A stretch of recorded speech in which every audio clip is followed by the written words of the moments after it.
Dracula by Bram Stoker. Chapter 27 Mina Harker's Journal. November 1st. All day long we have traveled, and at a good speed. The horses seem to know that they are being kindly treated, for they go willingly their full stage at best speed. We have now had so many changes and find the same things so constantly that we are encouraged to think that the journey will be an easy one. Dr. Van Helsing is laconic. He tells the farmers that he is hurrying to Bistritz, and pays them well to make the exchange of horses. We get hot soup, or coffee, or tea, and off we go. It is a lovely country, full of beauties of all imaginable kinds, and the people are brave, and strong, and simple, and seem full of nice qualities. They are very, very superstitious. In the first house where we stopped, when the woman who served us saw the scar on my forehead, she crossed herself and put out 2 fingers towards me, to keep off the evil eye. I believe they went to the trouble of putting an extra amount of garlic into our food, and I can't abide garlic. Ever since then I have taken care not to take off my hat or veil, and so have escaped their suspicions. We are traveling fast, and as we have no driver with us to carry tales, we go ahead of scandal. But I dare say that fear of the evil eye will follow hard behind us all the way. The professor seems tireless. All day he would not take any rest, though he made me sleep for a long spell. At sunset time he hypnotized me, and he says that I answered as usual. Darkness, lapping water and creaking wood. So our enemy is still on the river. I am afraid to think of Jonathan, but somehow I have now no fear for him, or for myself. I write this whilst we wait in a farmhouse for the horses to be got ready. Dr. Van Helsing is sleeping, poor dear. He looks very tired and old and grey, but his mouth is set as firmly as a conqueror's. Even in his sleep he is instinct with resolution. When we have well started I must make him rest whilst I drive. I shall tell him that we have days before us, and we must not break down when most of all his strength will be needed. All is ready, we are off shortly. November 2nd morning. I was successful, and we took turns driving all night. Now the day is on us, bright though cold. There is a strange heaviness in the air. I say heaviness for want of a better word. I mean that it oppresses us both. It is very cold, and only our warm furs keep us comfortable. At dawn Van Helsing hypnotized me. He says I answered. Darkness, creaking wood and roaring water. So the river is changing as they ascend. I do hope that my darling will not run any chance of danger more than need be, but we are in God's hands. November 2nd night. All day long driving. The country gets wilder as we go, and the great spurs of the Carpathians, which at Veresti seemed so far from us and so low on the horizon, now seem to gather round us and tower in front. We both seem in good spirits. I think we make an effort each to cheer the other, in the doing so we cheer ourselves. Dr. Van Helsing says that by morning we shall reach the Borgo Pass. The houses are very few here now, and the professor says that the last horse we got will have to go on with us, as we may not be able to change.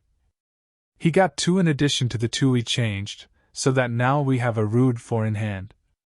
The dear horses are patient and good, and they give us no trouble. We are not worried with other travelers, and so even I can drive.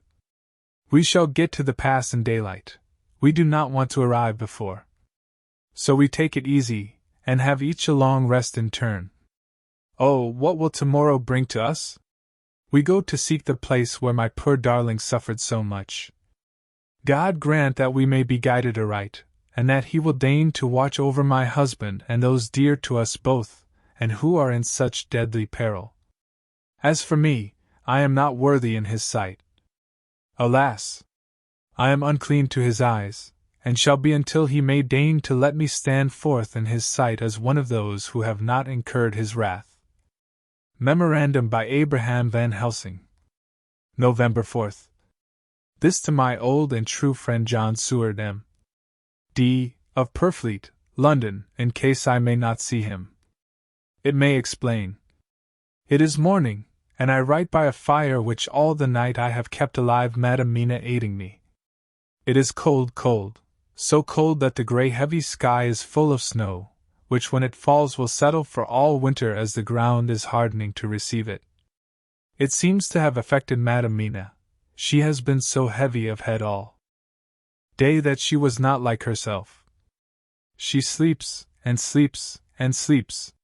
She who is usual so alert, have done literally nothing all the day, she even have lost her appetite. She make no entry into her little diary, she who writes so faithful at every pause. Something whisper to me that all is not well. However, tonight she is more vif. Her long sleep all day have refresh and restore her, for now she is all sweet and bright as ever. At sunset I tried to hypnotize her, but alas! With no effect. The power has grown less and less with each day, and tonight it failed me altogether. Well, God's will be done whatever it may be, and whithersoever it may lead. Now to the historical, for as Madam Mina write not in her stenography, I must, in my cumbrous old fashion, that so each day of us may not go unrecorded. We got to the Borgo Pass just after sunrise yesterday morning. When I saw the signs of the dawn I got ready for the hypnotism. We stopped our carriage, and got down so that there might be no disturbance. I made a couch with furs, and Madam Mina, lying down, yielded herself as usual, but more slow and more short time than ever, to the hypnotic sleep. As before came the answer, darkness and the swirling of water. Then she woke, bright and radiant, and we go on our way and soon reach the pass. At this time and place she become all on fire with zeal, some new guiding power being her manifested, for she point to a road and say, "This is the way." "How know you it?" I ask. "Of course I know it," she answer, and with a pause add, "Have not my Jonathan travelled it, and wrote of his travel?" At first I think somewhat strange, but soon I see that there be only one such by-road. It is used but little, and very different from the coach road from the Bukovina to Bistritz, which is more wide and hard, and more of use. So we came down this road. When we meet other ways not always were we sure that they were roads at all, for they be neglect and light snow have fallen the horses know, and they only. I give rein to them, and they go on so patient. By and by we find all the things which Jonathan have note in that wonderful diary of him. Then we go on for long, long hours and hours. At the first I tell Madam Mina to sleep, she try, and she succeed. She sleep all the time, till at the last, I feel myself to suspicious grow, and attempt to wake her. But she sleep on, and I may not wake her though I try. I do not wish to try too hard lest I harm her, for I know that she have suffer much, and sleep at times be all in all to her. I think I drowse myself, for all of sudden I feel guilt, as though I have done something. I find myself bolt up, with the reins in my hand, and the good horses go along jog, jog, just as ever. I look down and find Madam Mina still asleep. It is now not far off sunset time, and over the snow the light of the sun flow in big yellow flood, so that we throw great long shadow on where the mountain rise so steep. For we are going up, and all is so wild and rocky, as though it were the end of the world. Then I arouse Madam Mina. This time she wake with not much trouble, and then I try to put her to hypnotic sleep. But she sleep not, being as though I were not. Still I try and try, till all at once I find her and myself in dark, so I look round, and find that the sun have gone down. Madam Mina laugh, and I turn and look at her. She is now quite awake, and looks so well as I never saw her since that night at Carfax when we first entered the Count's house. I am amazed and not at ease then, but she is so bright and tender and thoughtful for me that I forget all fear. I light a fire, for we have brought supply of wood with us, and she prepare food while I undo the horses and set them, tethered in shelter, to feed. Then when I return to the fire she have my supper ready. I go to help her, but she smile, and tell me that she have eat already, that she was so hungry that she would not wait. I like it not, and I have grave doubts, but I fear to affright her, and so I am silent of it. She help me and I eat alone, and then we wrap in fur and lie beside the fire, and I tell her to sleep while I watch. But presently I forget all of watching, and when I suddenly remember that I watch, I find her lying quiet, but awake, and looking at me with so bright eyes. Once, twice more the same occur, and I get much sleep till before morning. When I wake I try to hypnotize her, but alas! Though she shut her eyes obedient, she may not sleep. The sun rise up, and up, and up, and then sleep come to her too late, but so heavy that she will not wake. I have to ft her up, and place her sleeping in the carriage when I have harnessed the horses and made all ready. Madam still sleep, and she look in her sleep more healthy and more redder than before. And I like it not. And I am afraid. I am afraid of all things even to think, but I must go on my way. The stake we play for is life and death, or more than these, and we must not flinch. November 5th morning. Let me be accurate in everything, for though you and I have seen some strange things together, you may at the first think that I, Van Helsing, am mad, that the many horrors and the so long strain on nerves has at the last turned my brain.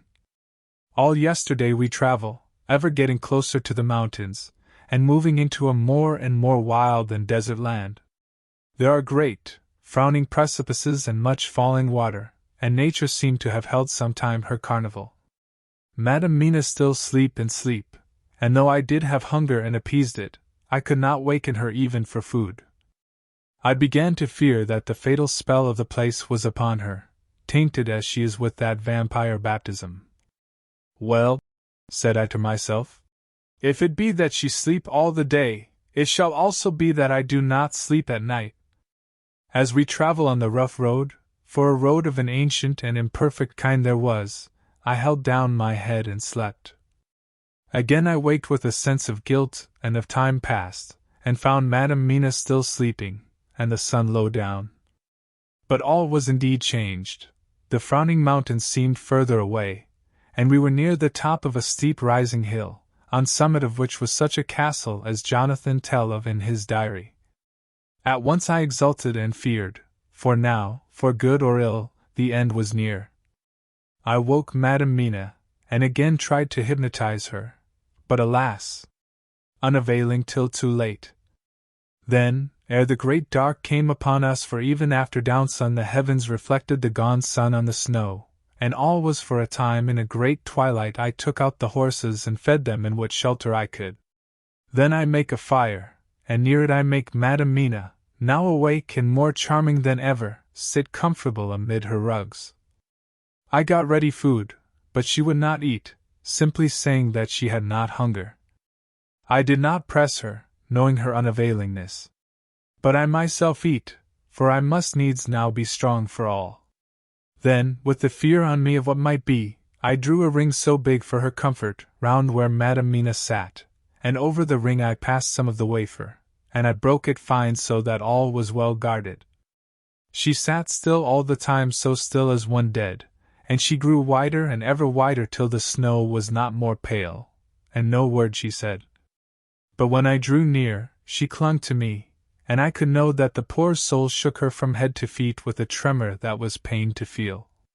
I said to her presently, when she had grown more quiet, "Will you not come over to the fire?" For I wished to make a test of what she could. She rose obedient, but when she had made a step she stopped, and stood as one stricken. "Why not go on?" I asked. She shook her head, and coming back, sat down in her place. Then, looking at me with open eyes as of one waked from sleep, she said simply, "I cannot," and remained silent. I rejoiced, for I knew that what she could not, none of those that we dreaded could. Though there might be danger to her body, yet her soul was safe. Presently the horses began to scream, and tore at their tethers till I came to them, and quieted them. When they did feel my hands on them, they whinnied low as in joy, and licked at my hands and were quiet for a time. Many times through the night did I come to them, till it arrived to the cold hour when all nature is at lowest, and every time my coming was with quiet of them. In the cold hour the fire began to die, and I was about stepping forth to replenish it, for now the snow came in flying sweeps and with it a chill mist. Even in the dark there was a light of some kind, as there ever is over snow, and it seemed as though the snow flurries and the wreaths of mist took shape as of women with trailing garments. All was in dead, grim silence, only that the horses whinnied and cowered, as if in terror of the worst. I began to fear horrible fears, but then came to me the sense of safety in that ring wherein I stood. I began, too, to think that my imaginings were of the night, and the gloom, and the unrest that I have gone through, and all the terrible anxiety. It was as though my memories of all Jonathan's horrid experience were befooling me, for the snow flakes and the mist began to wheel and circle round, till I could get as though a shadowy glimpse of those women that would have kissed him. And then the horses cowered lower and lower, and moaned in terror as men do in pain. Even the madness of fright was not to them, so that they could break away. I feared for my dear Madam Mina when these weird figures drew near and circled round. I looked at her, but she sat calm, and smiled at me. When I would have stepped to the fire to replenish it, she caught me and held me back, and whispered, like a voice that one hears in a dream, so low it was, "No! No! Do not go without. Here you are safe." I turned to her, and looking in her eyes said, "But you? It is for you that I fear." Whereat she laughed a laugh, low and unreal, and said, "Fear for me? Why fear for me? None safer in all the world from them than I am." And as I wondered at the meaning of her words, a puff of wind made the flame leap up, and I see the red scar on her forehead. Then, alas! I knew. Did I not, I would soon have learned, for the wheeling figures of mist and snow came closer, but keeping ever without the holy circle. Then they began to materialize till if God have not taken away my reason, for I saw it through my eyes, there were before me in actual flesh the same three women that Jonathan saw in the room, when they would have kissed his throat. I knew the swaying round forms, the bright hard eyes, the white teeth, the ruddy color, the voluptuous lips. They smiled ever at poor dear Madam Mina, and as their laugh came through the silence of the night, they twined their arms and pointed to her, and said in those so sweet tingling tones that Jonathan said were of the intolerable sweetness of the water glasses, "Come, sister! Come to us! Come! Come!" In fear I turned to my poor Madam Mina, and my heart with gladness leapt like flame, for oh! the terror in her sweet eyes, the repulsion, the horror, told a story to my heart that was all of hope. God be thanked she was not yet of them. I seized some of the firewood which was by me, and holding out some of the wafer, advanced on them towards the fire. They drew back before me, and laughed their low horrid laugh. I fed the fire, and feared them not, for I knew that we were safe within our protections. They could not approach me, whilst so armed, nor Madam Mina whilst she remained within the ring, which she could not leave no more than they could enter. The horses had ceased to moan, and lay still on the ground. The snow fell on them softly, and they grew whiter. I knew that there was for the poor beasts no more of terror. And so we remained till the red of the dawn to fall through the snow gloom. I was desolate and afraid, and full of woe and terror, but when that beautiful sun began to climb the horizon, life was to me again. At the first coming of the dawn the horrid figures melted in the whirling mist and snow, the wreaths of transparent gloom moved away towards the castle, and were lost. Instinctively, with the dawn coming, I turned to Madam Mina, intending to hypnotize her, but she lay in a deep and sudden sleep, from which I could not wake her. I tried to hypnotize through her sleep, but she made no response, none at all, and the day broke. I fear yet to stir. I have made my fire and have seen the horses, they are all dead. Today I have much to do here, and I keep waiting till the sun is up high, for there may be places where I must go, where that sunlight, though snow and mist obscure it, will be to me a safety. I will strengthen me with breakfast, and then I will to my terrible work. Madam Mina still sleeps, and God be thanked, she is calm in her sleep.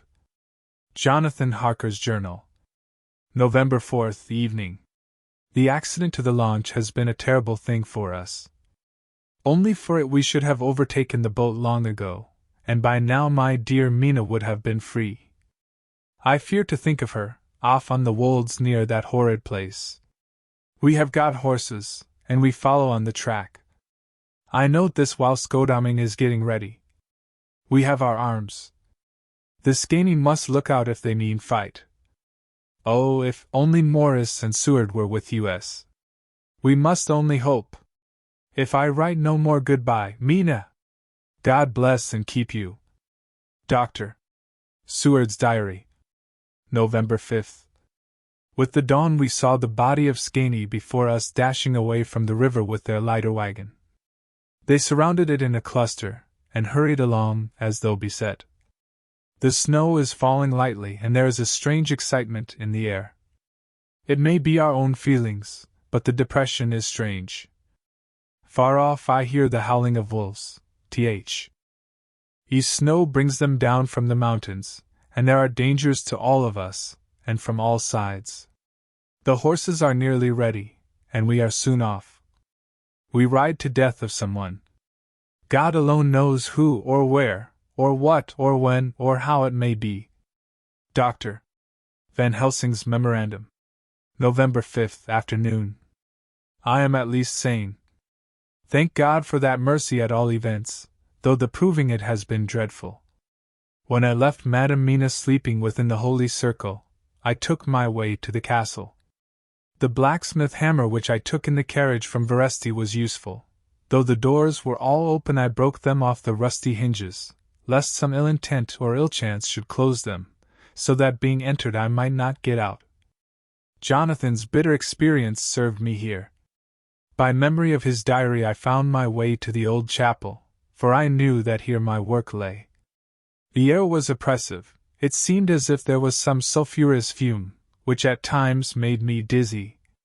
Either there was a roaring in my ears or I heard afar off the howl of wolves. Then I bethought me of my dear Madam Mina, and I was in terrible plight. The dilemma had me between his horns. Her, I had not dared to take into this place, but left safe from the vampire in that holy circle, and yet even there would be the wolf. I resolved me that my work lay here, and that as to the wolves we must submit, if it were God's will. At any rate it was only death and freedom beyond. So did I choose for her. Had it but been for myself the choice had been easy. The maw of the wolf were better to rest in than the grave of the vampire.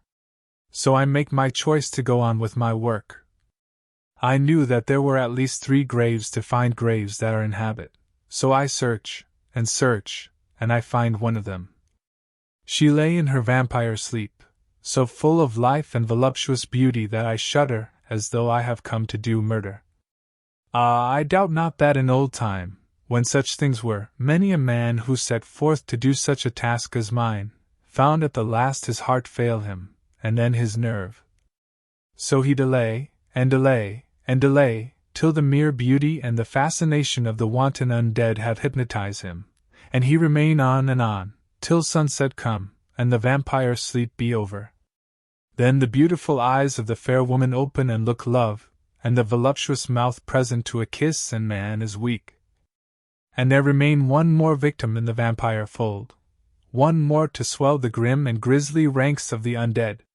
There is some fascination, surely, when I am moved by the mere presence of such an one, even lying as she lay in a tomb fretted with age and heavy with the dust of centuries, though there be that horrid odor such as the lairs of the Count have had. Yes, I was moved, I, Van Helsing, with all my purpose and with my motive for hate. I was moved to a yearning for delay which seemed to paralyze my faculties and to clog my very soul. It may have been that the need of natural sleep and the strange oppression of the air were beginning to overcome me.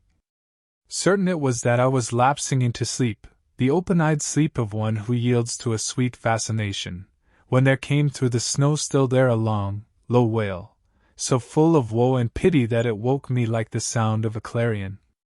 For it was the voice of my dear Madam Mina that I heard. Then I braced myself again to my horrid task, and found by wrenching away Tombtop's one other of the sisters, the other dark one. I dared not pause to look on her as I had on her sister, lest once more I should begin to be in thrall. But I go on searching until, presently, I find in a high great tomb as if made to one much beloved that other fair sister which, like Jonathan, I had seen to gather herself out of the atoms of the mist. She was so fair to look on, so radiantly beautiful, so exquisitely voluptuous, that the very instinct of man in me, which calls some of my sex to love and to protect one of hers, made my head whirl with new emotion. But God be thanked, that so wail of my dear Madam Mina had not died out of my ears, and before the spell could be wrought further upon me, I had nerved myself to my wild work. By this time I had searched all the tombs in the chapel, so far as I could tell, and as there had been only 3 of these undead phantoms around us in the night, I took it that there were no more of active undead existent. There was one great tomb more lordly than all the rest. Huge it was, and nobly proportioned.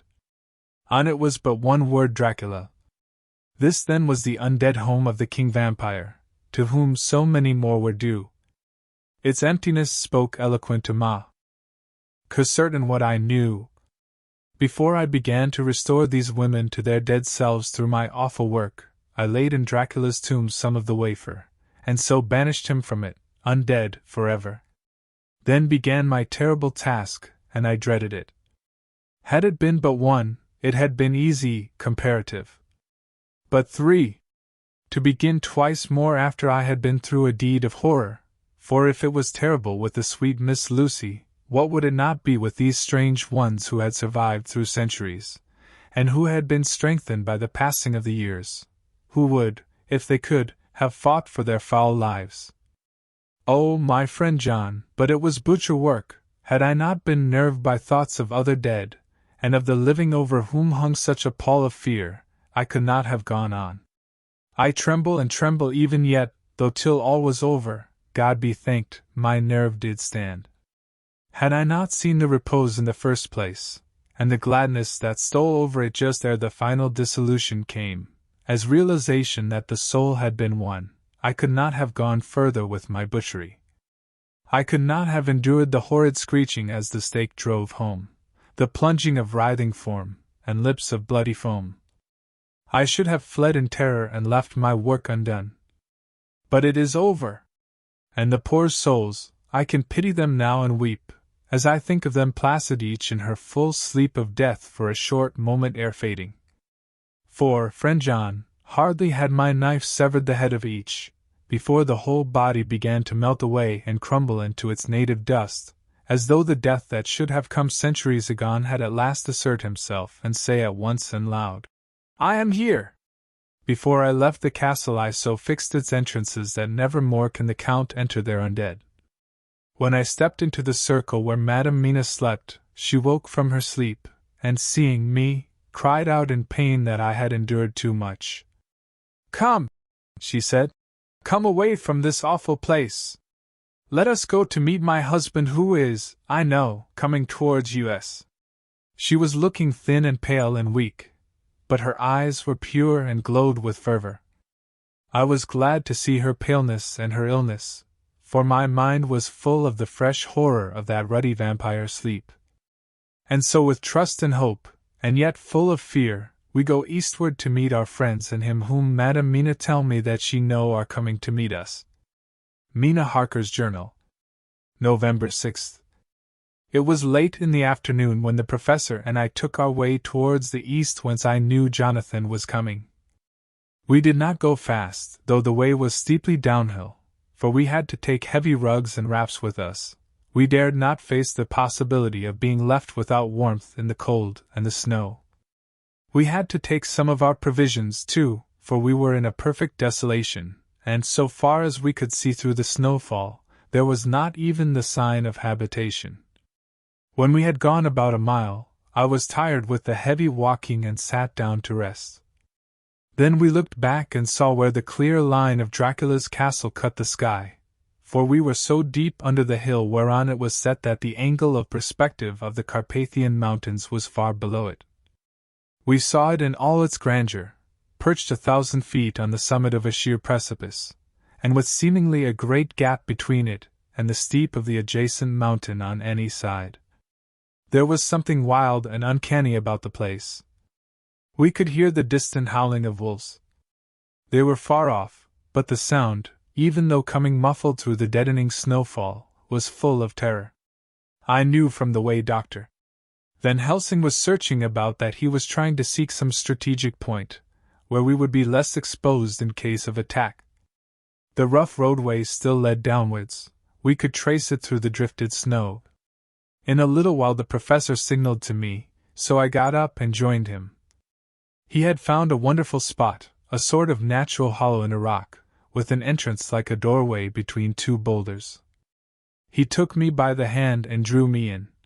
"See," he said, "here you will be in shelter, and if the wolves do come I can meet them one by one." He brought in our furs, and made a snug nest for me, and got out some provisions and forced them upon me. But I could not eat. To even try to do so was repulsive to me, and much as I would have liked to please him, I could not bring myself to the attempt. He looked very sad, but did not reproach me. Taking his field glasses from the case, he stood on the top of the rock, and began to search the horizon. Suddenly he called out, "Look! Madam Mina! Look! Look!" I sprang up and stood beside him on the rock. He handed me his glasses and pointed. The snow was now falling more heavily, and swirled about fiercely, for a high wind was beginning to blow. However, there were times when there were pauses between the snow flurries and I could see a long way round.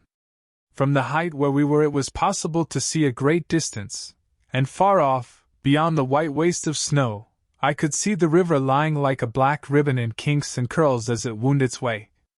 Straight in front of us and not far off in fact, so near that I wondered we had not noticed before, came a group of mounted men hurrying along. In the midst of them was a cart, a long leiter wagon which swept from side to side, like a dog's tail wagging, with each stern inequality of the road. Outlined against the snow as they were, I could see from the men's clothes that they were peasants or gypsies of some kind. On the cart was a great square chest. My heart leaped as I saw it, for I felt that the end was coming. The evening was now drawing close, and while I knew that at sunset the thing, which was till then imprisoned there, would take new freedom and could in any of many forms elude all pursuit. In fear I turned to the professor. To my consternation, however, he was not there. An instant later, I saw him below me. Round the rock he had drawn a circle, such as we had found shelter in last night. When he had completed it he stood beside me again, saying, "At least you shall be safe here from him." He took the glasses from me, and at the next lull of the snow swept the whole space below us. "See," he said, "they come quickly, they are flogging the horses, and galloping as hard as they can." He paused and went on in a hollow voice. "They are racing for the sunset. We may be too late. God's will be done." Down came another blinding rush of driving snow, and the whole landscape was blotted out. It soon passed, however, and once more his glasses were fixed on the plain. Then came a sudden cry. "Look! Look! Look! See, 2 horsemen follow fast, coming up from the south. It must be Quincy and John. Take the glass. Look before the snow blots it all out." I took it and looked. The 2 men might be Dr. Seward and Mr. Morris. I knew at all events that neither of them was Jonathan. At the same time I knew that Jonathan was not far off. Looking around I saw on the north side of the coming party 2 other men, riding at breakneck speed. One of them I knew was Jonathan, and the other I took, of course, to be Lord Godalming. They, too, were pursuing the party with the cart. When I told the professor he shouted in glee like a schoolboy, and, after looking intently till a snow fall made sight impossible, He laid his Winchester rifle ready for use against the boulder at the opening of our shelter. "They are all converging," he said. "When the time comes we shall have gypsies on all sides." I got out my revolver ready to hand, for whilst we were speaking the howling of wolves came louder and closer. When the snowstorm abated a moment we looked again. It was strange to see the snow falling in such heavy flakes close to us, and beyond, the sun shining more and more brightly as it sank down towards the far mountain tops. Sweeping the glass all around us I could see here and there dots moving singly, and in twos and threes and larger numbers the wolves were gathering for their prey. Every instant seemed an age whilst we waited. The wind came now in fierce bursts, and the snow was driven with fury as it swept upon us in circling eddies.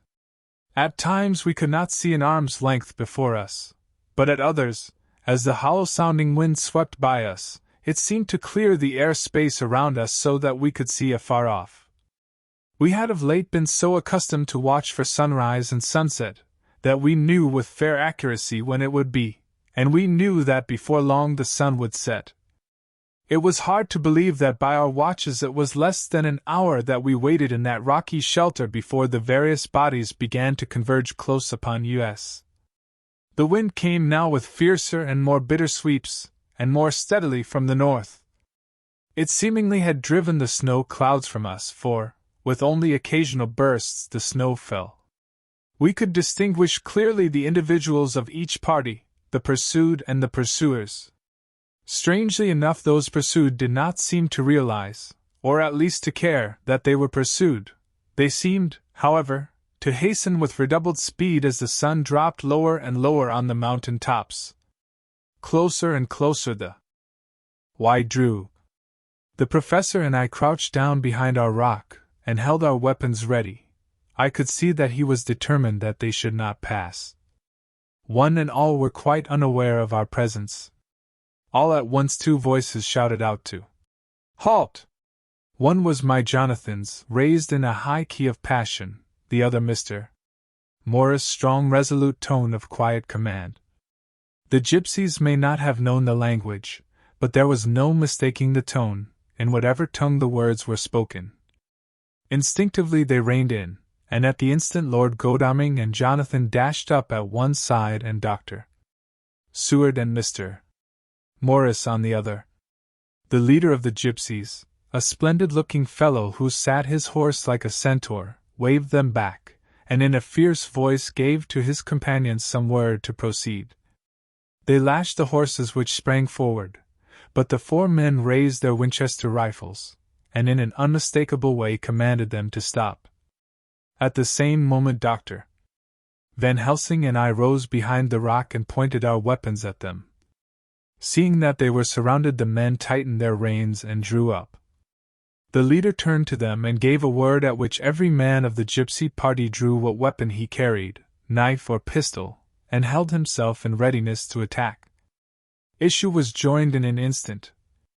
The leader, with a quick movement of his rein, threw his horse out in front, and pointing first to the sun now close down on the hilltops and then to the castle, said something which I did not understand.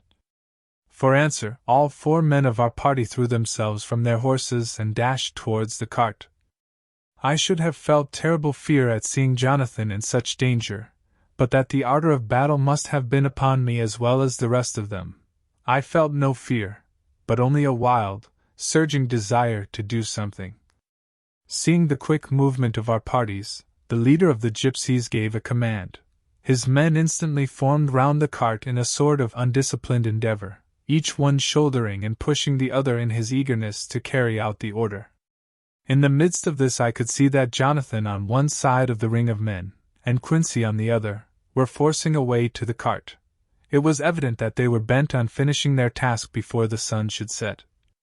Nothing seemed to stop or even to hinder them. Neither the leveled weapons nor the flashing knives of the gypsies in front, nor the howling of the wolves behind, appeared to even attract their attention. Jonathan's impetuosity, and the manifest singleness of his purpose, seemed to overawe those in front of him. Instinctively they cowered aside and let him pass.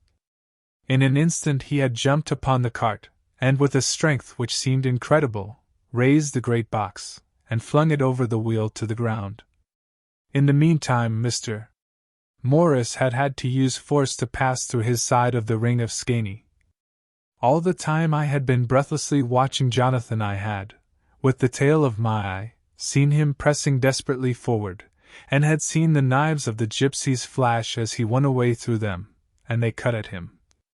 He had parried with his great bowie knife, and at first I thought that he too had come through in safety, but as he sprang beside Jonathan, who had by now jumped from the cart, I could see that with his left hand he was clutching at his side, and that the blood was spurting through his fingers. He did not delay notwithstanding this, for as Jonathan, with desperate energy, attacked one end of the chest, attempting to prise off the lid with his great cookery knife, he attacked the other frantically with his bowie. Under the efforts of both men the lid began to yield, the nails drew with a quick screeching sound, and the top of the box was thrown back. By this time the gypsies, seeing themselves covered by the Winchesters, and at the mercy of Lord Godalming and Dr. Seward, had given in and made no resistance. The sun was almost down on the mountain tops, and the shadows of the whole group fell long upon the snow. I saw the Count lying within the box upon the earth, some of which the rude falling from the cart had scattered over him. He was deathly pale, just like a waxen image, and the red eyes glared with the horrible vindictive look which I knew too well. As I looked, the eyes saw the sinking sun, and the look of hate in them turned to triumph. But on the instant came the sweep and flash of Jonathan's great knife. I shrieked as I saw it shear through the throat, whilst at the same moment Mr. Morris's bowie knife plunged into the heart. It was like a miracle, but before our very eyes, and almost in the drawing of a breath, the whole body crumbled into dust and passed from our sight. I shall be glad as long as I live that even in that moment of final dissolution, there was in the face a look of peace, such as I never could have imagined might have rested there. The castle of Dracula now stood out against the red sky, and every stone of its broken battlements was articulated against the light of the setting Sunday. The gypsies, taking us as in some way the cause of the extraordinary disappearance of the dead man, turned, without a word, and rode away as if for their lives. Those who were unmounted jumped upon the lighter wagon and shouted to the horsemen not to desert them. The wolves, which had withdrawn to a safe distance, followed in their wake, leaving us alone. Mr. Morris, who had sunk to the ground, leaned on his elbow, holding his hand pressed to his side. The blood still gushed through his fingers. I flew to him, for the holy circle did not now keep me back, so did the two doctors. Jonathan knelt behind him, and the wounded man laid back his head on his shoulder. With a sigh he took, with a feeble effort, my hand in that of his own which was unstained. He must have seen the anguish of my heart in my face, for he smiled at me and said, "I am only too happy to have been of any service. Oh God!" he cried suddenly, struggling up to a sitting posture and pointing to me. "It was worth for this to die. Look!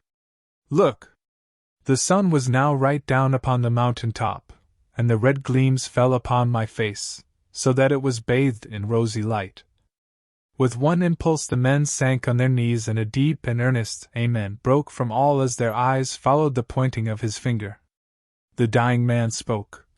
"Now God be thanked that all has not been in vain. See! The snow is not more stainless than her forehead.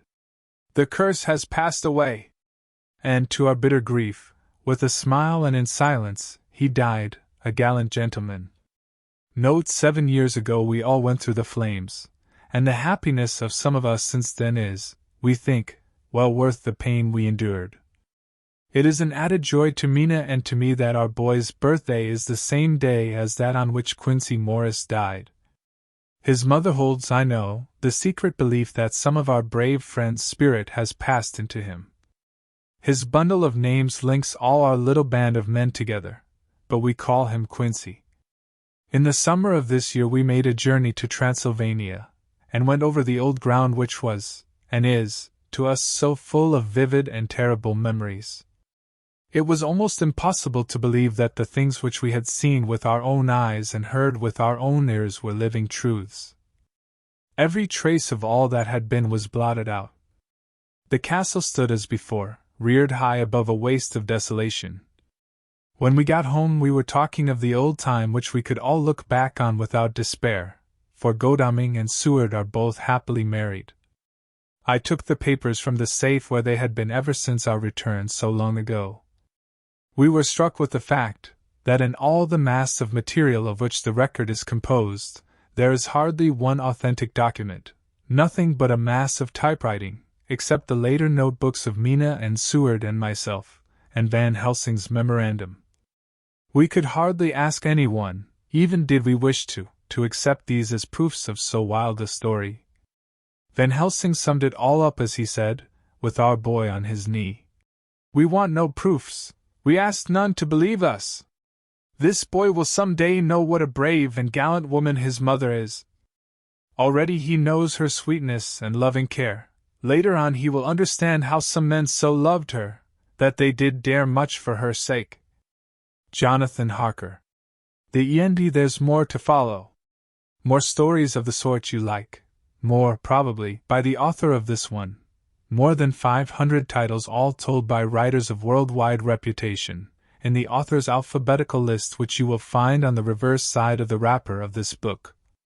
Look it over before you lay it aside.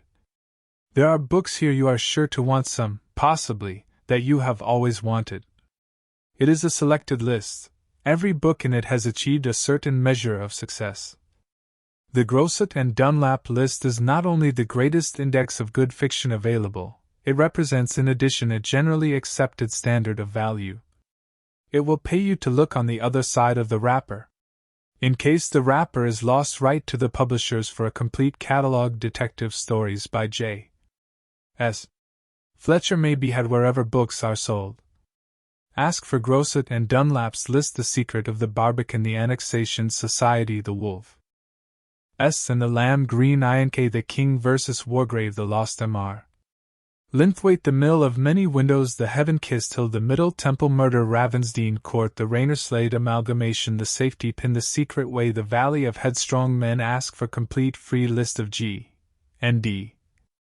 Popular copyrighted fiction. Grosset and Dunlap, publishers, New York. Typographical errors corrected by the eText transcriber.